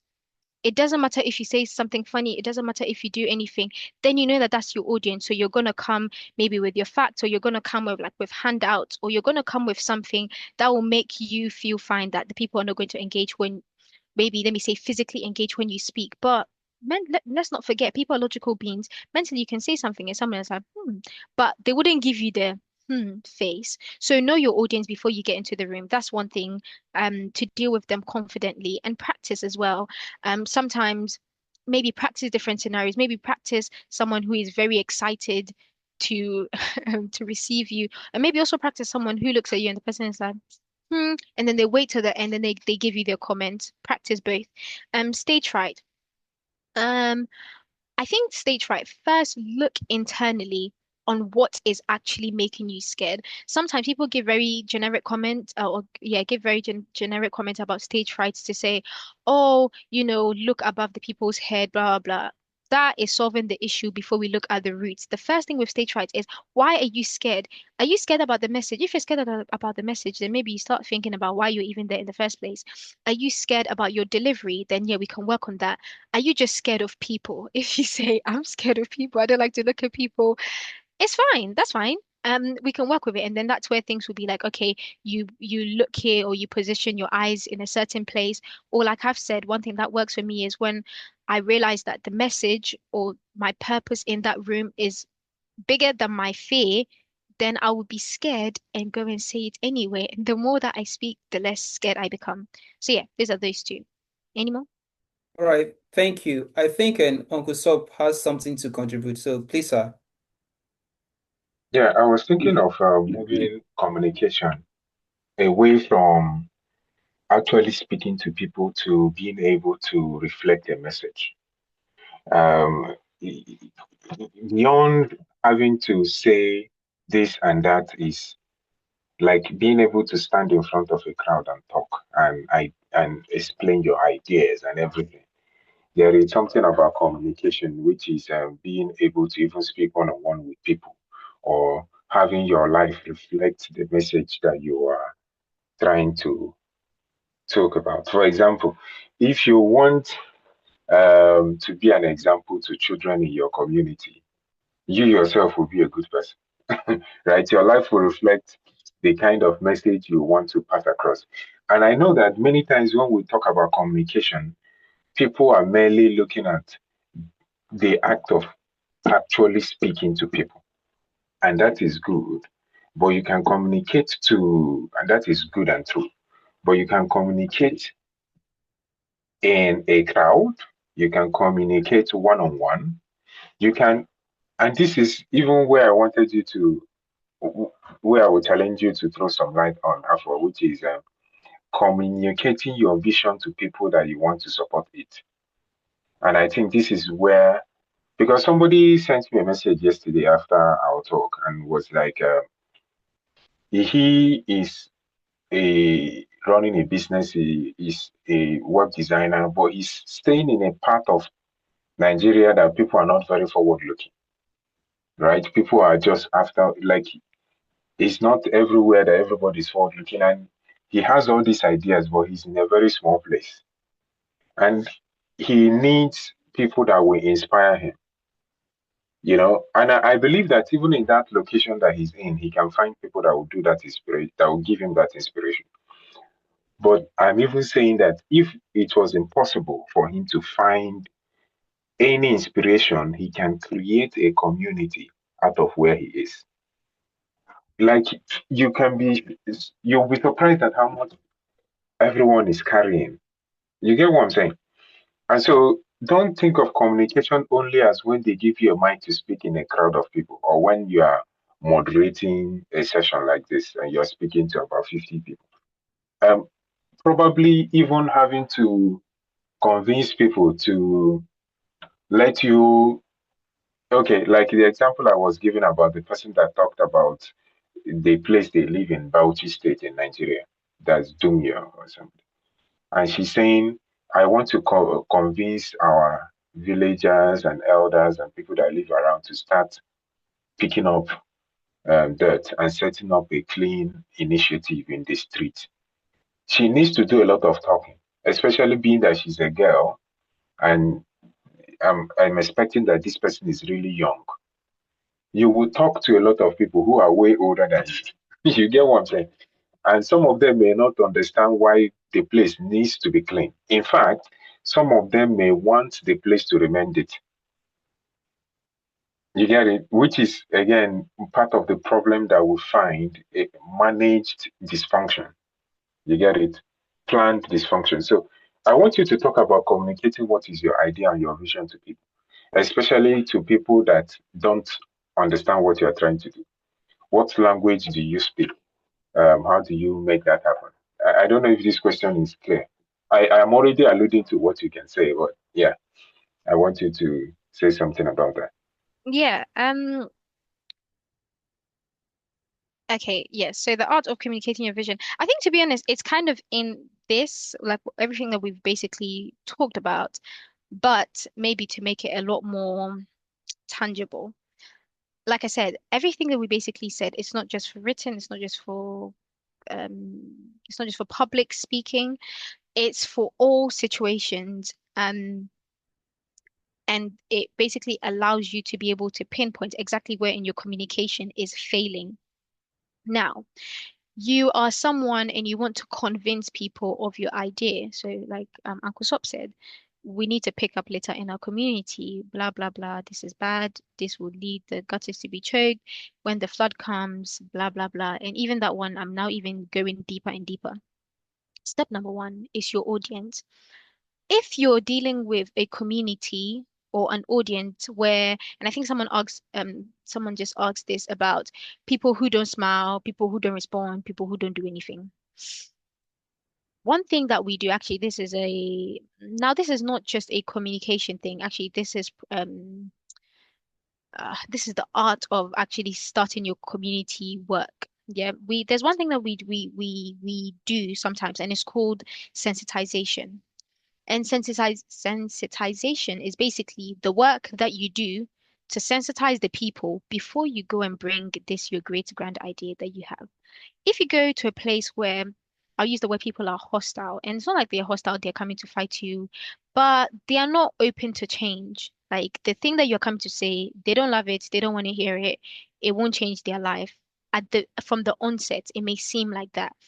You kind of have to start the art of sensitization. What does sensitization means? It means, how do I start getting the people to come on board with me? And it's a deliberate act, which is what I said at the beginning, that sometimes because you didn't go and do um your research on your audience, you just went there, you went into that conversation expecting that they will come back to you happy or positive that you are coming to change their life.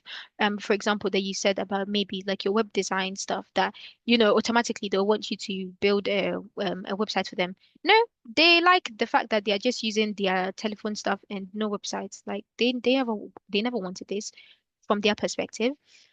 So it's essentially sensitization. So how does sensitization look like? Maybe I should have added this to this, but from my perspective, it's more on the community mobilization.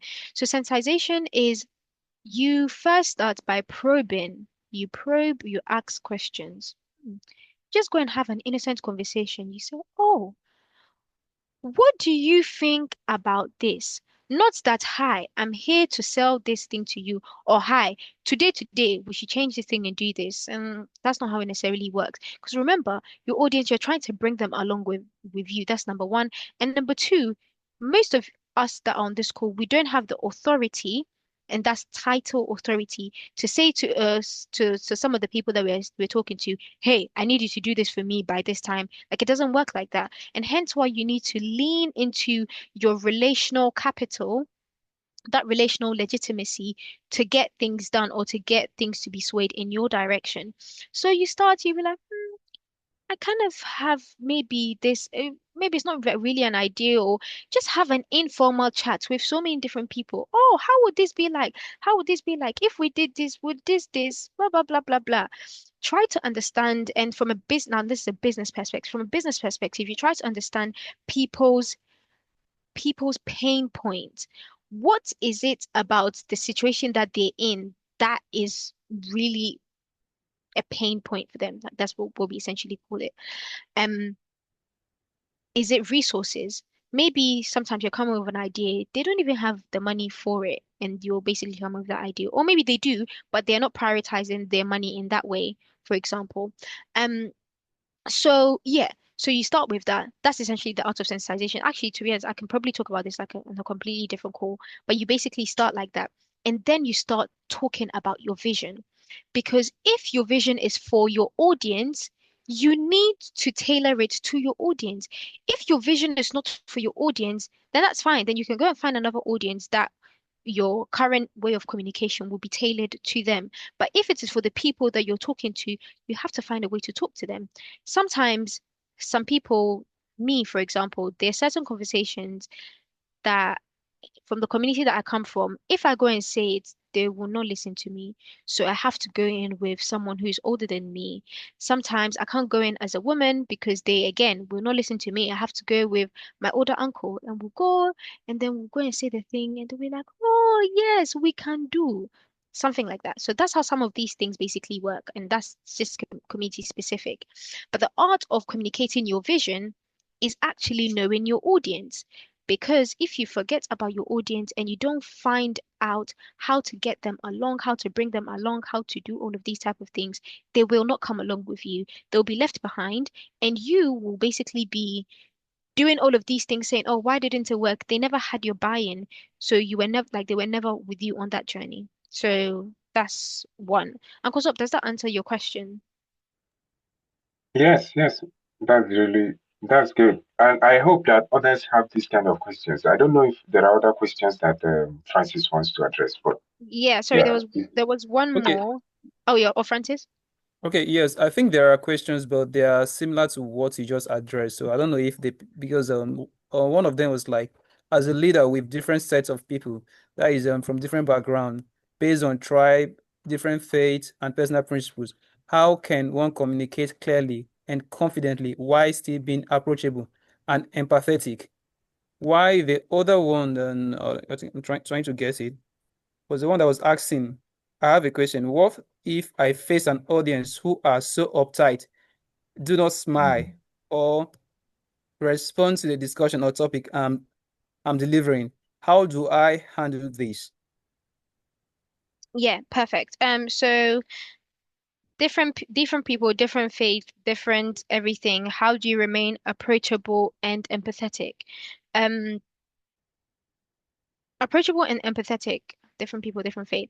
Okay, I'll come back to you are the message. And actually, sometimes because your audience are, if you're going to speak directly to your community, sometimes because your audience are with you all the time, you actually have to be the message before you actually start speaking the message.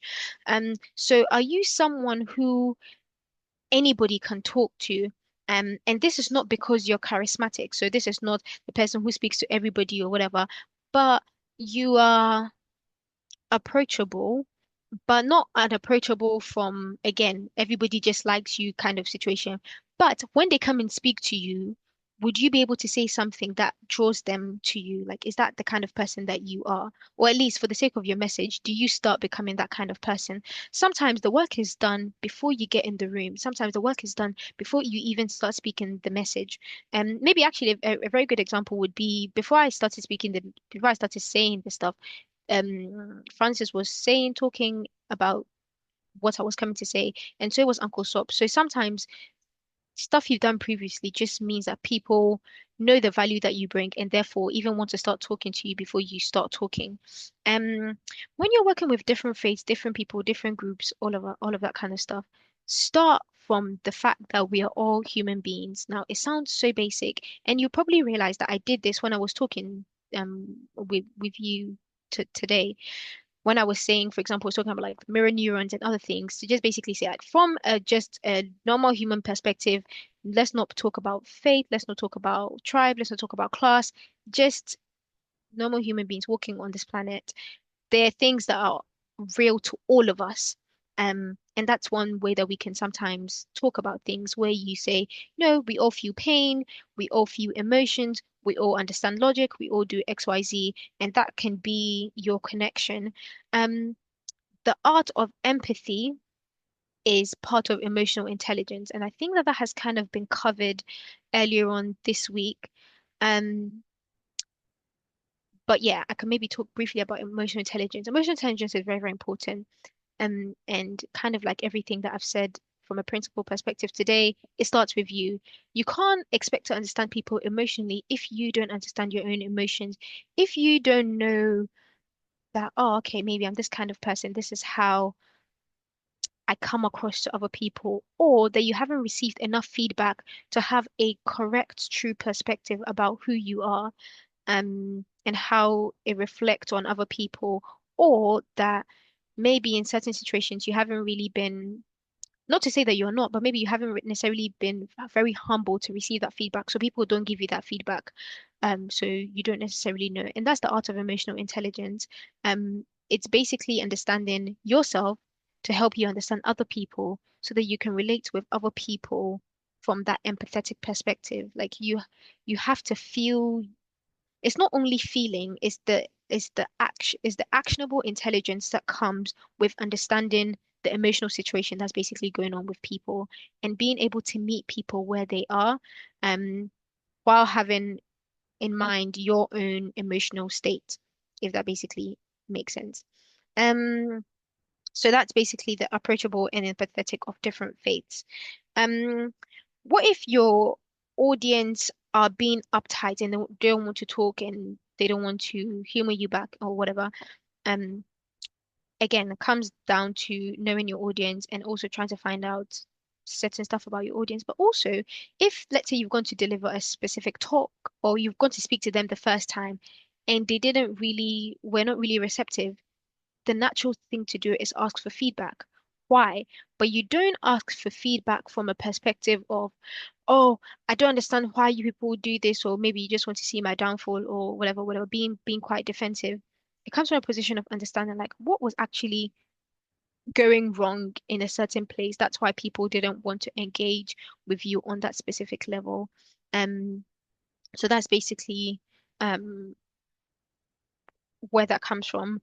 Um, like I said, sometimes it's in people that I'm telling you for a fact in this world, maybe you just need to get into your head now. You will not get a smile from them. It doesn't matter how funny you can be or how articulate you can be or how anything you can be. You will not get a smile from them. You'll not even get a nod from them. You'll not get anything from them. Um, but if you know your message is important, you kind of need to say your message anyway, except if you don't think that your message is important. So there are certain things where your own personal self-confidence has to push through the audience. Um, Not everybody is going to like you, and I think that's also another thing. Another thing I'm also realizing that sometimes some people don't love you, but the thing that you say is good enough for them and they'll take it. They are the team that I call the fair enough team. They're like, yeah, fair enough. That's fine. But they're not like enthusiastically on your side. And that's also fine. Not everybody has to be enthusiastically on your side.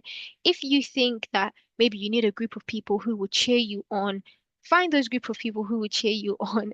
And they can be the people who, when they listen to your message, they give you the good vibes, but you shouldn't expect all of your audience to always like everything that you say all the time.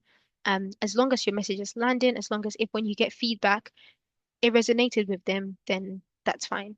Um, there was another question in chat. What if your audience make a caricature of you? Um, I can't say that this is not unheard of. Maybe let me say that. I can't say that this is not unheard of. I think maybe what I would say is that maybe there's something in that trust is broken somewhere. People don't do anything for just doing it, for the sake of doing it. Oh, that was an easier way I could have said this. But anyway, what I'm trying to say is that it's probably a sign that there's like a deeper problem somewhere. Like, why would someone want to just like make a caricature of you? Is it that the culture of the audience and culture, I don't mean um like tribe or anything. I'm talking about the culture of the room. Like, is there something about the room that maybe means that they're just making a mockery of everybody? Like, is that kind of what's happening there at that time? Um, or something. So maybe some of these things is like, yes, diagnostic of the fact that maybe something has gone wrong somewhere, or maybe the trust is not necessarily high, and maybe it's not just of you, it's just of the whole thing. Um, so yeah, that's something for you to think about. And sometimes in those situations, if you know that that's probably what is already happening before you went to talk in that situation, um, then you'll be prepared for it. Like something that's coming into mind. Sometimes we see people, let's say like they go and give a talk to like prisoners, for example. Like if I was going to give a talk to prisoners, for example, I would know from day one that someone could throw something at me. I would know from day one that someone could make fun of me. Someone could just shout anything anyway. But that's because of maybe the audience that I know I'm going to speak to. So sometimes you just have to be prepared for that. There's another question. I do a lot of illustrations. How do I become more good and deliver my message at stipulated times? Illustrations, oh, take time. Yeah. So this comes in your arrangement. So if you remember, the the 5 pillars for Cesare. This comes in your arrangement. Where you have to be very specific with your time. So if you know that if you know your message is 30 minutes and you know in your illustration you're going to do 10 minutes of illustration, start practicing your illustration so that you do 10 minutes of them.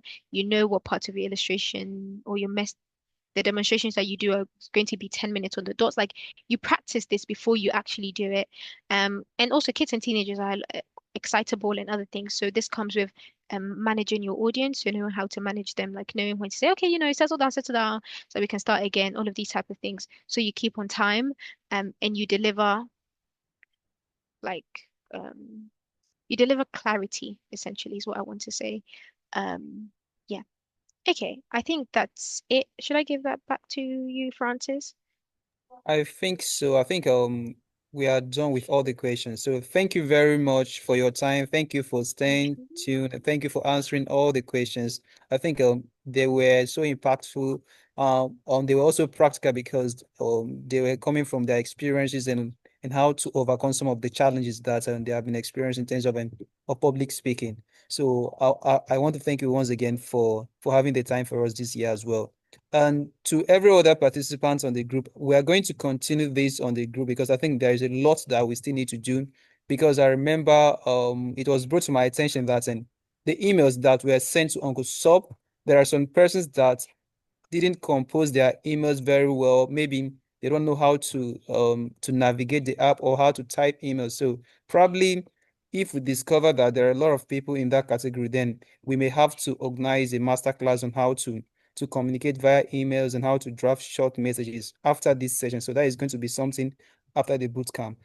But for today, I think we have a lot to take on. And for me, if there is something I'm going to take on is the fact that you are the message and the messenger. And based on how the message is important, then you are going to take take all the efforts you need to make sure that you are going to present that message.